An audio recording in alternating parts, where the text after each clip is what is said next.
गुरुभ्यो नमः। हरिः ओम्। प्रजापतिर्देवानसृजत ते पाप्मना सन्दिता अजायन्त तान् व्यद्यत् यद्यद्यत् तस्माद्विद्युत् तमवृश्चत् यदवृश्चत् तस्मात् वृष्टिः तस्माद्यत्रैते देवते अभिप्राप्नुतः विदहैवास्य तत्र पाप्मानन्द्यतः वृश्चतश्च सैषा पुंसाग्निहोत्र एव सम्पन्ना अथो आहुः सर्वेषु यज्ञक्रतुष्विति होष्यन्नव उपस्पृशेत्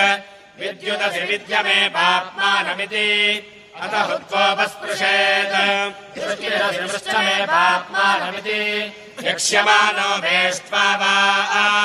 विदहैवास्यैते देवते पाप्मानन्द्यतः वृश्चतश्च अद्यगुंहोहारुणिः ब्रह्मचारिणे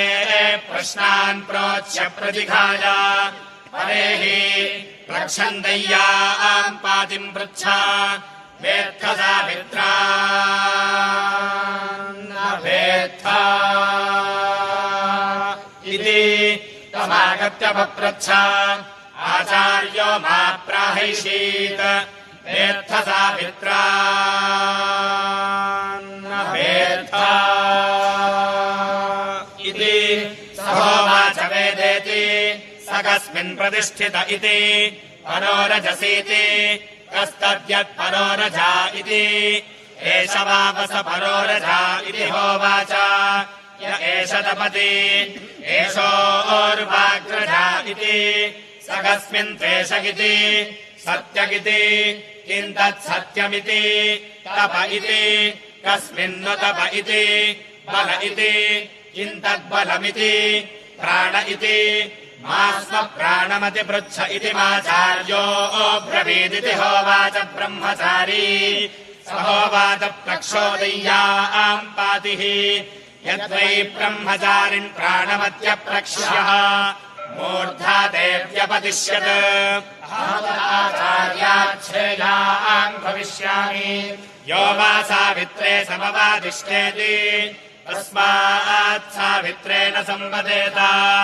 स यो हवै सावित्रम् विदुषा सावित्रे संवदते सः अस्मिन् श्रियम् दधाति अनुभवा अस्मा असौ तपन् श्रियम् मन्यते अन्वस्मै श्रीस्तपो मन्यते अन्वस्मै तपोबलम् मन्यते अन्वस्मै बलम् प्राणम् मन्यते स जनाः संज्ञानम् विज्ञानम् दर्शा दृष्टेति एष एव तत् अथ यदाह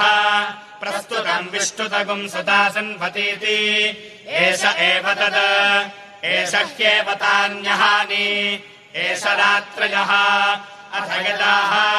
चित्रः केतुर्दाता प्रदाता सविता प्रसविताभिशास्तानुमन्तेति एष एव तत् एष ह्येव तेऽह्नो मुहूर्ताः एष रात्रेः अथ यदाह पवित्रम् पवयिष्यन् सहस्वान् सहीनानरुणरजा इति एष एव तत् एष ह्येव तेऽर्धमासाः एष मासाः अथ यदाह अग्निष्टोम उच्चोऽग्निरऋतुः प्रजापतिः संवत्सर इति एष एव तत् एष ह्येव ते यज्ञक्रतवः एष ऋतवः एष संवत्सरः अथ यदाह इदानीम् तदानीमिति एष एव तत् एष ह्येव ते मुहूर्तानाम् मुहूर्ताः जनको हवै देहः अहोरात्रैः समाजगाम तगुम्भोचुः यो वा अस्मान् वेद विदहत् पाप्मानमेति सर्वमाजुरेति अभिस्वर्गम् लोकम् जगति नास्यामुष्मिल्लोकेऽन्नम् क्षीयत इति विदहद्धवै पाप्मानमेति सर्वमाजुरेति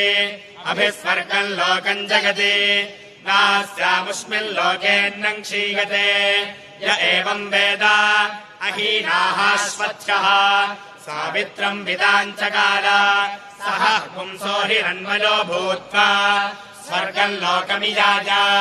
आदित्यस्य सायुज्यम् हपुंसो हवैहिरण्मयो भूत्वा स्वर्गम् लोकमेति आदित्यस्य सायुज्यम् य एवम् वेद देवभागो हश्रौतर्षः सावित्रम् विदाञ्चकार तगुम् हवागदृश्यमानाभ्युवाच सर्वम् पद गौतमो वेद